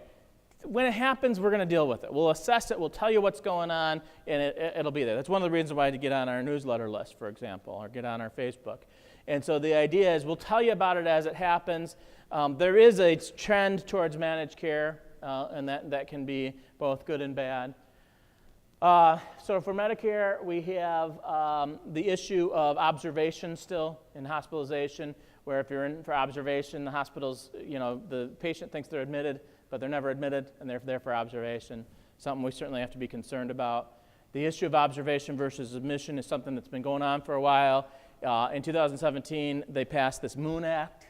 Anybody see any difference now since last year about whether there's less people that are there just for observation versus being admitted? I haven't seen that much of a difference, but this was supposed to help that issue. Many, many people are switching over to this Medicare Advantage program, so it kind of skews everything. When we're on a Medicare Advantage, so Blue Care Network, is that right? So any of those types of things where it's a Medicare Advantage program instead of traditional Medicare, and it can change all the rules. It can waive the 3-day hospital stay. It can make it so that they have to have pre-authorization for rehab. And so we've been finding this. They're at the hospital, they had a stroke, and they say, you can't get any rehab. Come on. They just had a stroke, for goodness sake. They need rehab. And so for them to say, we need pre-authorization. This was not the case under traditional Medicare. But when, Health Plus or Blue Cross, says no, we can fight that. And we should fight that. And what we found is with a firm spine, often they will authorize it. So just the first answer is not always the best answer when it comes to dealing with insurance companies. Okay. Medicare Advantage, Part C, this is again some of that managed care. Original Medicaid in a skilled care facility. As long as they need rehab and they're making improvements, they'll get the first 20 days. This is under traditional Medicare. 20 days paid. Days 21 through 100, you get partially paid, but there's going to be a significant copay. We can get Medicaid to pay for the copay. So sometimes people say, they got to go home after 20 days because they can't afford the copay anymore. Well, that might be something that we'd look at Medicaid for, especially if it's a married couple, because often we can preserve the assets for the married couple. Medicare in a skilled nursing facility, you must enter the skilled nursing facility within 30 days of your qualifying hospital stay. And if you leave the skilled nursing facilities, you must re-enter within 30 days if you want to have that be the qualifying hospital stay. Couple things, these new Medicare cards are coming out. You got to be careful with the seniors that we're working with because there's lots of scams out there, right? And they might be taking advantage of somebody calling up and saying, because they hear about this, you're going to get a new Medicare card. And so somebody calls them up and says, we're from Medicare and you need us to give us your Social Security number so we can get you a new Medicare card. I think a lot of people might fall for that. So be aware that those scams are out there and warn people against that. All right. What about veterans benefits? Again, this is one of those things that we've been hearing rumors about significant changes to veterans benefits for a very long time. And one of the topics that I'm often asked to speak to other lawyers about is veterans benefits. And every year they bring me up there and to talk about these proposed changes. And every year I say the same thing. It hasn't happened yet. And so when it happens, we'll deal with it, but it hasn't happened yet. So there's no look back. There's no penalties for transfer before applying. There's no penalties for trusts. A veteran does not have to be hurt in order to qualify for these benefits. This is the aid and attendance benefits. There's really two types of veterans benefits. There's compensation benefits, which is when somebody is disabled during service. They were injured during service. They PTSD. They were shot. They got malaria. Whatever it is. And that's a completely different program than the aid and attendance, which is called pension. So pension is what we're often dealing with. We're going to start seeing a lot more compensation cases. For us in the long-term care industry, we were dealing mostly with the World War II generation. We were dealing mostly with the Korean War generation. Who's going to be coming next? Vietnam. Guess what? There's special rules for Vietnam. And so anybody that had their boots on the ground, their feet on the ground in Vietnam, if they have any of this long laundry list of diseases, they're eligible for benefits. We don't have to prove it's because of their service. We don't have to prove that they were exposed to Agent Orange. We just have to prove they were there, they had their foot on the ground, and they have this disease. Parkinson's, diabetes, ischemic heart disease. There's a whole list. There might add more things to that list. And so why it's important about that is it can potentially pay for in-home care. It can pay for daycare. It can pay for private duty. It can pay for nursing home potentially. So when we see our Vietnam vets, as they're starting to come in, we want to look at that. We also want to look at the other one, which is this aid and attendance. Okay? So has to have served 90 days. Have to serve at least one day during a period of war. They have to have an honorable discharge or anything other than dishonorable. Their expenses, their medical expenses, have to come close to or exceed their income, their pension and Social Security. If independent living, they need to have help with 2 activities of daily living. So the cost of independent living can count as a medical expense. The room and board can count as a medical expense as long as they're also paying for 2 ADLs, 2 activities of daily living. They might need to work with an attorney to protect assets because this is a needs-based program. So just like Medicaid, we can preserve assets for VA. All of this is in your materials, the different dates of service. They have to have served a single day during one of these time periods. These are the numbers.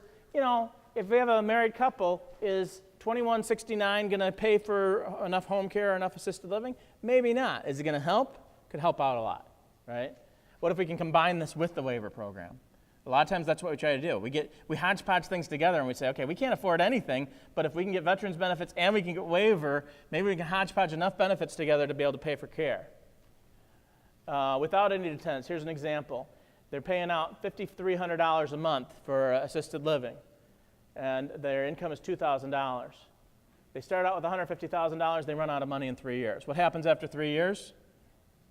They're not a resident of yours anymore, right? You might think they're the best, you might love them, they might have, been told great stories, but they're going to have to leave, right?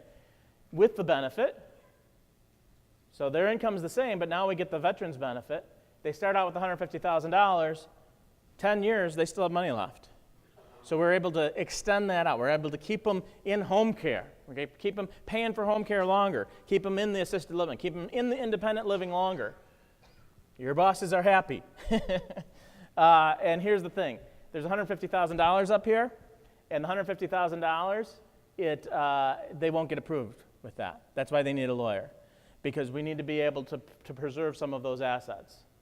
Now, there's this thing, not anybody can help veterans according to the VA. You have to be accredited. So we have several people in our office that are accredited attorneys. We also have somebody we work with who is an accredited claims agent. If the person you're talking to is not on the list of accredited attorneys or non-attorney accredited claims agents, you can barely see the link there, but it's va.gov, they shouldn't be talking to you about veterans benefits. So there's a lot of folks out there that are, you don't realize it sounds like they're from the VA, but they really have financial products to sell. And if they're not accredited, they're really, first of all, you don't need to buy financial products to qualify for VA. And secondly, you don't need if they're not accredited, they shouldn't be talking to you. There's an example in your notes. I'm going to skip through it because I really want to get to the next part of the presentation, which is really important to me. But I would like you to read through this example at some point. And the example is how those folks out there that say that you need to buy certain financial products in order to qualify for the VA, it can really, really hurt our veterans. And they're getting highly compensated for those financial products. So in this example, I think we have $300,000. And so we really end up messing up their lives by referring them over to this person that claims they're from the VA but actually sells financial products. They're going to they could get, so it's 6% typically, so they could get $18,000 commission. So they say they're doing it for free. Oh, we're just really trying to help veterans, right? They say they're doing it free. They never get a check. Nobody realizes that they're getting paid for it. But then they sell them this financial product, and they get a 6% commission on $300,000, $18,000 in their pocket. And they screwed up these people's lives. So at some point, if you can read through that example, I would really appreciate it. One of the things we can do, and if you guys want to come on up, I went over my allotted time, and I really want to have you hear from Ina and Rachel. One of the things that we do is very important to me, which is called holistic planning. And the idea of holistic planning is we're not just talking about government benefits. We're talking about making their lives better. And so Rachel and Ina have some examples for you. It's right on the... All right, one of the things that we do in our office is something called life care planning. And this idea of life care planning is looking at the big picture. We know that we can do all the legal planning and everything Bob was just talking about, but there's more to our clients than just the legal side. They're coming to us because there's a care need, or there's a potential for a care need, and they just got a diagnosis and they know something's coming. So I want to tell you a little bit about how we do this. This is just a graphic to kind of represent what's going on. We have to look at all of these areas. This top line here going across the top is level of function. When we meet with someone, are we brought in at this point when they're really doing pretty well? They're living independently, they can do everything on their own? Or are we here when there's a real crisis? Something really bad has happened, or they've escalated to the point where things are really bad health-wise. Where are they in their living environment? You guys know that this plays a big difference in their care. What level of care are they currently at? What funds do they have? What resources do they have to work with? And then finally, what are all the puzzle pieces of government benefits and community resources that we can put together, piece together to make their funds last longer and get them in the appropriate level of care to help keep their function where it is as long as we possibly can. This is something, and it's hard to see on here because it's in white, but this is what I call the zone of danger. It sounds very scary.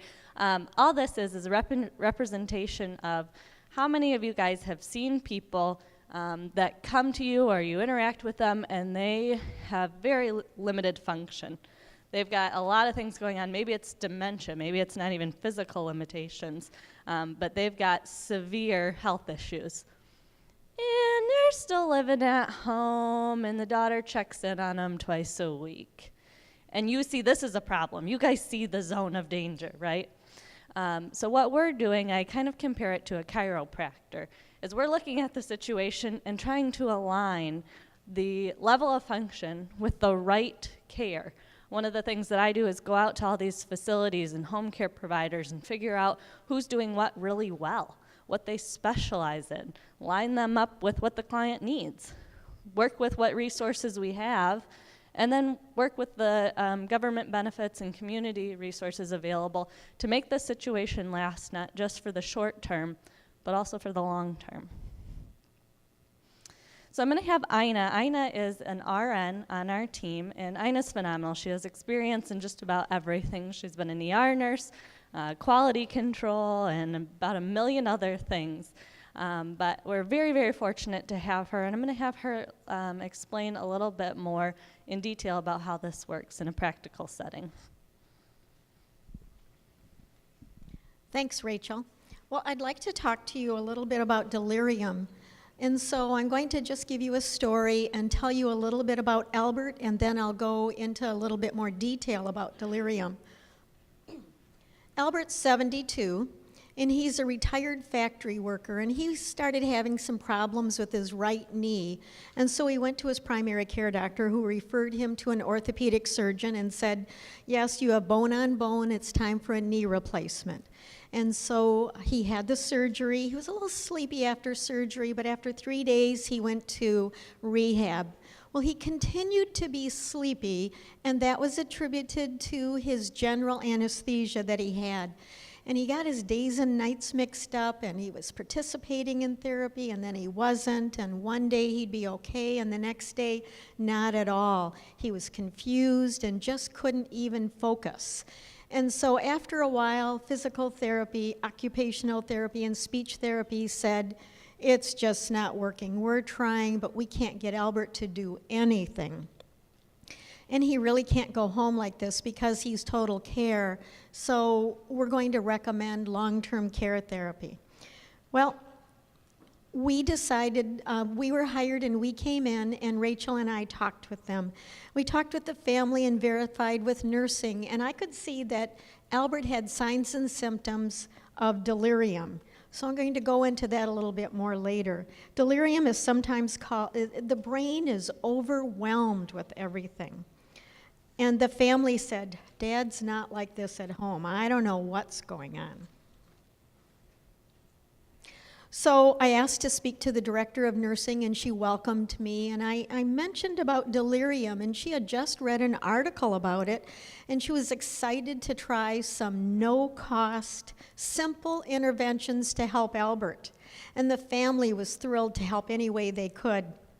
We knew Albert had risk factors for delirium, including advanced age, surgery with anesthesia, pain, and sensory impairment. Sensory impairment just for him meant that he wore glasses and he had hearing aids. With the director of nursing and the unit RN and myself, we came up with a simple care plan, and it was based on a Harvard study that showed that not only did these simple things reduce delirium by 52%, but it also reduced falls by 62%. So PT, OT, and speech therapy were on board with these simple techniques, and the family was also excited too to how they could help manage delirium. And there's no test for delirium, and there's no pill for delirium. But delirium goes way back to 500 BC, when they were seeing people that had illnesses and acting this way. So here's some nursing strategies to help manage delirium. And first of all, you anticipate the patient's needs, and then you create the environment for the patient to get better. So review medications and look for side effects and see if they're taking the PRNs, if there's a new med, or if they just discontinued a med, and kind of do an analysis like that. Assess for pain, and if they're having pain, treat that. Take vital signs, check to see if they're dehydrated. Encourage fluids. Provide orientation. As I said before, this is kind of like an acute brain failure, or the patient is lost at sea. And so you need to reorient them. For example, I could say, hello, Albert. My name is Ina. I am your nurse. You had surgery for your knee, and you're here in rehab. Today is April 20th.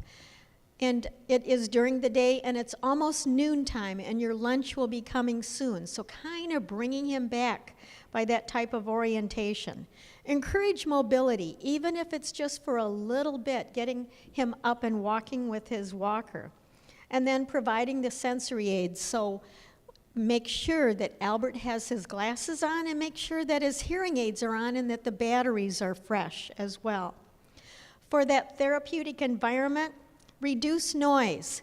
And I got to tell you, I worked in the hospital on third shift, and do we get to talking? Yes. But this is the time when the third shifters are quiet at night so that the people can get good sleep. Provide adequate light during the day. Open the curtains, open the blinds so they can see that it is daytime. Maintain consistency of the nursing staff. And so make sure that the same caretakers are there if at all possible, because the patient gets used to those caretakers and the type of care that they give. We all have our own different styles. Don't transfer Albert. Keep him in that same room, because transferring will also change his orientation. Orient him again to patient, place, and time. Provide a soothing atmosphere, and sleep is a huge thing because they get their days and nights mixed up. And so try to keep them awake during the day, but at night, really encourage them to sleep and do sleep hygiene, meaning lower the temperature, keep the lights off.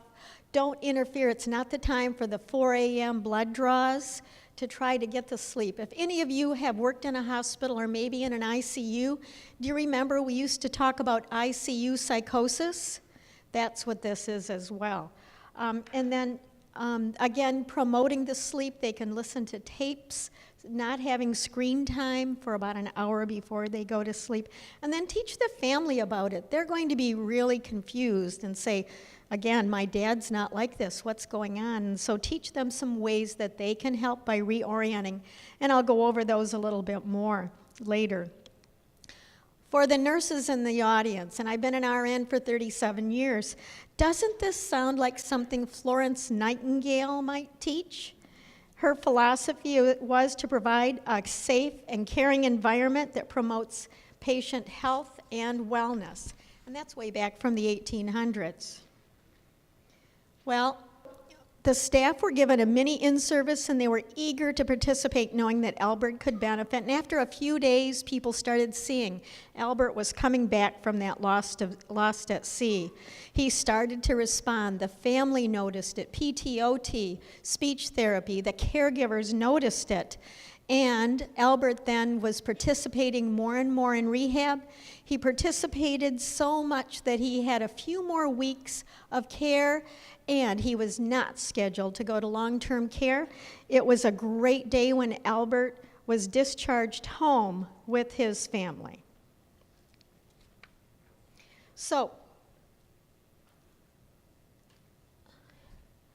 we at Mannor Law Group like to consider ourselves the bridge between the client and the family and the facility. We spoke to the family and made suggestions to the facility, who embraced them, and look at the difference. Now, here's just a little bit more on delirium. So what is it? It can be called acute brain failure, acute confusional state. Again, it's just like that ICU psychosis. 40% of hospitalized elderly have delirium. And if you think of it, a whole lot of them are going to be discharged home. But in your facilities, if you're here for rehab, can't you imagine that a whole lot more people are going to come that do have delirium? There's 3 different types of delirium: hypoactive, hyperactive, and mixed. The hypoactive are the ones like Albert, who was quiet all the time, who was confused, really couldn't participate. And then there's the hyperactive ones. They're the ones trying to pull out different things. They want to twiddle at something, or they're fidgeting all the time, but they're not engaging. And they can't hold the attention. Some costs for delirium: it's 2.5 times more of costing for people who have delirium than those without it. And 40% are preventable. And the cost for health care is $38 billion to $152 billion a year for delirium. So what causes it? I'm sure that you can nod when I tell you some of these things. A urinary tract infection. What's your first thought when you see somebody acting kind of goofy or not right? Oh, let's check for a UA to see if they have a UTI. A fever, illness, surgery, again, the general anesthesia, because that messes with their minds. Med side effects: hip surgery, liver failure, kidney failure, malnutrition, and depression. And also high blood sugar and low blood sugar have that as well. So what does it look like? How do you differentiate that from dementia? It's because it's a mental status change over a short period of time. Again, it's like the guy that said to us when I was at the hospital, I don't know, it looks like Dad has Alzheimer's overnight. They can be agitated, have slurred speech, not make sense. We had one lady who had delirium, and she had a hallucination that she thought she was in Arizona, and thanked her daughter so much for bringing all of her home contents over to Arizona. They get their days and nights mixed up, they hear things, they have a hard time maintaining attention. And also frequent mood changes. They can go from crying to laughing just with the snip of a finger. So how is it diagnosed? Well, we don't have lab tests for it. Check the chart. Check the level of consciousness. Check their behavior. Is this something that happened all of a sudden? Ask the family. Look at the med list. Again, the PRNs, newly added, newly discontinued meds. Screen for substance abuse. Is this a withdrawal from some substance they were on? Talk to the family and see if that could be some of the signs and symptoms of delirium. Here's some of the treatment for it. Treat the underlying causes. If they have pain, treat that. If they're constipated, treat that. Minimize sleep deprivation. Make sure they have their glasses and their hearing aids, because without those, it can add to the confusion. Have the family bring in familiar objects and pictures and talk about those people in the pictures. Have the staff and the family reorient them again. The same room, the same caregivers. Avoid sedatives and tranquilizers. Use only the necessary medicines. Physical activity is huge. Minimize pain and discomfort, and also put a clock with large numbers on it and also a calendar in the room. And we can see that these are easy and no-cost things that can really, really help with delirium. Thanks, Ina. Okay, I'm going to tell you a little story about Jack and Carolyn. Jack and Carolyn are, this is a real story, obviously this isn't their picture or their names, but their family came in all together and told us that Jack and Carolyn had been married 60 years. Jack is 80, Carolyn is 79, and she has pretty severe dementia. She's living at home, but she's declining. She's becoming more and more difficult. He's doing the very best that he can, but even when he goes outside just to get the mail, she throws all the food from the fridge in the garbage, things like that that make it very difficult. It's a battle to get her dressed, it's a battle to get her showered, and she's just overall declining. When we ask about Jack's health, he says he's healthy as a horse. He's mowing lawn, he's chopping wood, he's doing all the cooking and all the cleaning. But the family's very worried about him, that he's going to become burnt out by caregiver stress. So that's their story. What we do is a benefit screening. We look at the situation and say, okay, Jack's not a veteran, so those veterans benefits that we just talked about, those are off the table. What do they have in resources? They've got a home and they've got some savings. Let's do a legal plan review. When we did that, we realized that with some of the legal strategy that Elizabeth talked about and that Bob talked about, we would be able to qualify Carolyn for the My Choice Waiver Program to get her some help in the home. So we do that. Ina and I go out to the assessment with the waiver agency. We see that she does meet the level of care needed for that program. It's very clear that Jack needs the help. He's hesitant to allow caregivers into the home. But we talk about, I've worked with this particular home care company, and they've got trained professionals in how to handle dementia. They are contracted with a specific waiver agency, and he does agree to it. Then we go through the legal process and the waiver process. This is the hard work of all of it. This is getting all of the pieces lined up. We start off with just a couple hours of care to let them both get used to it. Let her get used to the caregiver, let him get used to someone else caring for his wife. Gives him a chance to go to his appointments, get groceries, things like that. About 6 months later, Carolyn declines even more. At this point, Jack's a lot more comfortable with the caregiver coming into the home, and we work with the agency to get the hours increased. Then about a year into this, crisis hits. Jack went in for just a simple stress test, and at the hospital they said, "You're not leaving, you're getting a quadruple bypass." He was the primary caregiver for his wife at home with dementia. This is a problem, right? And he's 80 years old. A quadruple bypass is not just an easy surgery that you come home from the next day, right? So as part of our legal planning up higher, we had done a backup plan. So we quickly, very quickly, enabled that backup plan. We contacted the waiver agency. Jack had always been very, very leery of anyone caring for his wife and was very against doing an assisted living or anything outside of the home. But we had talked to him, and we had found some that provide really, really good care, and were contracted with the waiver agency. So we were able to get her there for some respite care while Jack was in the hospital. It also happened to be next door to a rehab facility. And we worked with Jack's insurance. We needed that prior authorization thing Bob was talking about to make sure that he could get some rehab next door to his wife so that he didn't have to be thrown right back into being a 24/7 caregiver right after his surgery. It doesn't sound so bad, right? It all worked out in the end. What I didn't tell you is that all of this happened right over Christmas. They had very, very supportive family, but the supportive family, one of them ended up in the hospital, along with her husband, who ended up in the hospital. The other one fell on the ice and hurt her hip, and then her furnace caught on fire. So they were completely unable to help in this situation. If this hadn't been the case, they probably would have thought, oh, we can chip in, we can make it work, we can do everything. Life isn't always like that. We have to have backup plans. We have to think these things through ahead of time. What would have happened without legal planning? I don't know, but I can tell you it probably would have been pretty bad. Jack would have been in the hospital. There would have been no one there to care for Carolyn.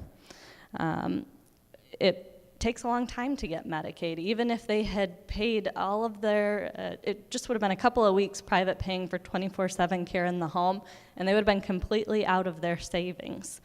So then even after that, if they apply for waiver, it takes time, right? It's not an immediate thing, it takes time.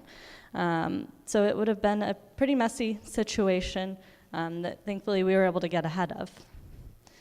So that's the ideal story. I'm going to tell you a little bit different version of a story that can also occur. This is Margaret. Margaret is a 78-year-old woman. She had been living in Florida on her own, 100% independent. She did all of the accounting for the condo community that she lived in. Very intelligent, very able woman who decided she's getting older. It's probably time that she should move home. She wanted to be closer to family. She moved in with her daughter here in Michigan. Shortly after moving in with her daughter, only a matter of months, Margaret had a massive stroke. It left her completely unable to speak or move the right side of her body. This is when her daughter came in and met with us. She was completely lost. Mom was in a rehab facility, and the daughter found out that in only a couple of short weeks, rehab was going to be ending, and she had to figure out what to do with Mom next. Now, Mom was nowhere near coming home. She had just moved in with daughter a few months earlier. The house was not handicap accessible. There was no way they could care for her at home. The daughter was working. She knew the house wasn't going to be safe, and she doesn't have enough money to pay for assisted living long term. Mom's not that old. She's otherwise healthy. She could live a very long time with these ailments from the stroke. And she doesn't want to live in a nursing home for the rest of her life. So we do, I skipped a couple. We do a crisis intervention. Ina and I go down to the facility and we look at what's going on with the therapy. If you guys are familiar with KeyPro, it's a Medicare oversight organization. We can appeal for extended therapy, and that's what we did. We documented every gain that she had made, everything that was going on with her therapy, things that were causing her to not be able to do therapy. We documented and submitted an appeal, and she got extended.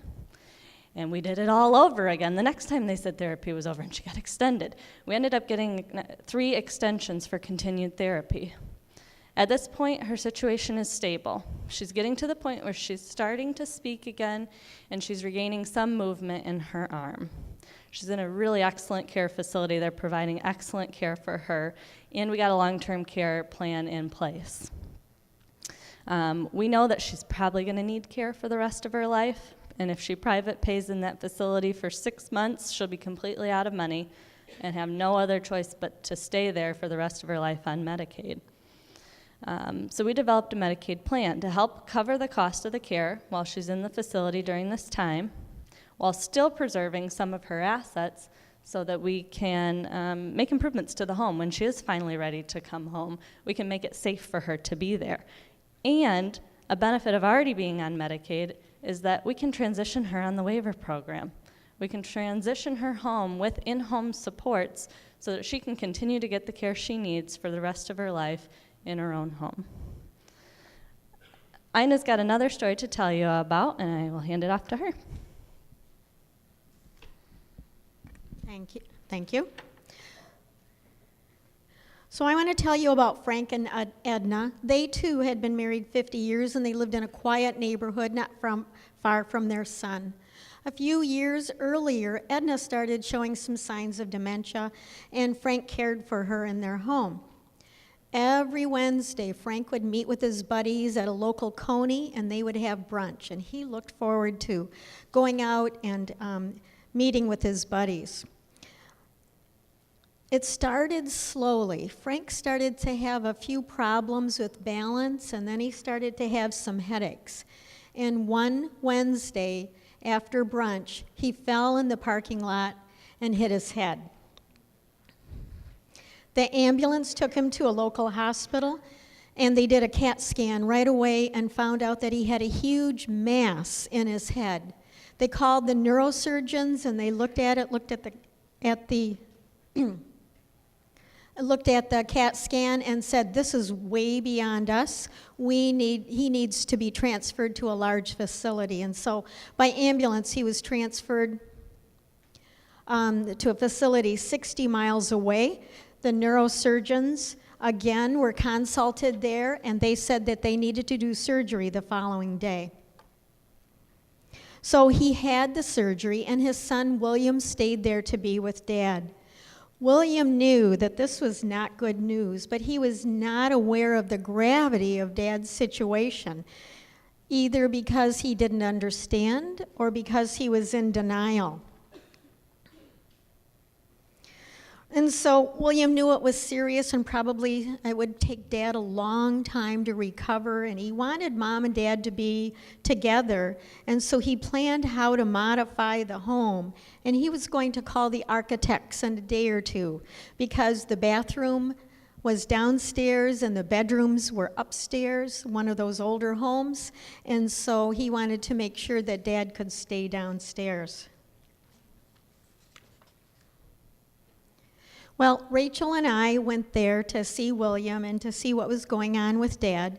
We drove down to the big hospital, and we asked to see somebody from his care. And so the neurosurgeon sent out a very nice man, his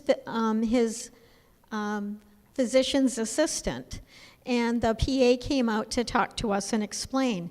Unfortunately, sometimes when people are in hospitals, they talk the way that very, very technical and not to the lay public.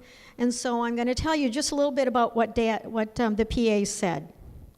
Your dad has a huge mass verified by CT. It was diagnosed as a stage 4 intracranial carcinoma. No excision was attempted. I asked about the possibility of chemotherapy or radiation, and he said that they only recommended curative treatment. He then explained that Frank also developed deep vein thromboses bilaterally, and those are blood clots. And I asked if he could be put on any blood thinners, and they said he could not because of the recent surgery. And then, because Frank was rushed so fast down to this large facility, they had done another x-ray and found out that when Frank fell in the parking lot, he broke his hip. But they called it femoral neck fracture. So to sum it up, Frank had stage 4, the worst case of advanced brain cancer, and the doctors couldn't remove it.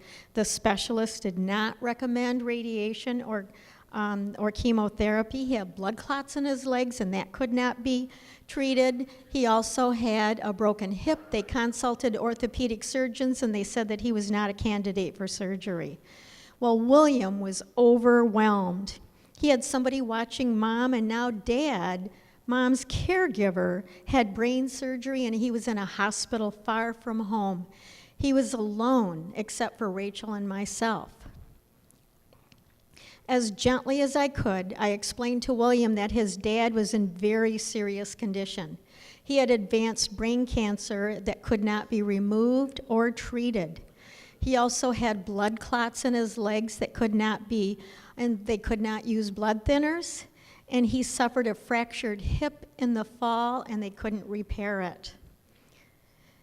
Dad was gravely ill, and he would not get any better. I gently and compassionately told William his dad was dying. It was sad, but William really needed to know. I helped translate the medical jargon into communication he could understand. Rachel found an excellent facility near Frank's home, and he was transferred there and entered into hospice. He was kept comfortable, and he passed away a few weeks later. Edna was able to visit Frank, and she stayed in her home until her dementia advanced where she could no longer stay there, and she was transferred to a long-term care facility where she resides right now. That's the big difference between Mannor Law and other elder law attorneys, that we have a holistic approach utilizing not only the attorney's expertise, but the other professionals that work with their clients and families to assure that they get the best care. Again, like I had said before, we're the bridge between the family and the client and their encounters with the hospital and care facilities. We ensure quality care and optimal life for our client. The people at Mannor Law Group help them navigate the complex legal, ethical, and emotional journey. So right before, we're going to head to lunch here in a second, but I just want to say how much it means to me to be able to work with people like Ina and Rachel. This is not your typical filling out forms or preparing legal documents. We found over the years, I've been doing this for almost 20 years now, and so we found over the years that a lot of it wasn't about the money. So that was a real family. It actually even chokes me up thinking about it to this day, about how we affected that family. They were ready to start remodeling their house and doing all these things, and they just needed someone to come to the doctor with them and explain what was going on. Now, they needed all the legal stuff too. They needed the placement. They needed to figure out where we're going to have Dad for his final days. They needed to make sure Mom was going to get the care in her home that she needed, and then eventually going to be able to have the money to pay for the assisted living. So they needed that legal stuff. But the legal stuff would have been really kind of pointless without that. That's why I really wanted you to hear from Ina and Rachel, because this is really about advocacy. It's about getting the care that we can, about paying for it, of course, about getting the ducks in a row and getting all the legal stuff. But the thing that makes me most proud of this team is the other stuff that really affects people's real lives. And it's just a big difference between being able to fill out a form and getting a will and saying, okay, how can we really improve the quality of life? And that's what this is about. So I appreciate you hearing from Ina, and they make me so proud to be able to work with them.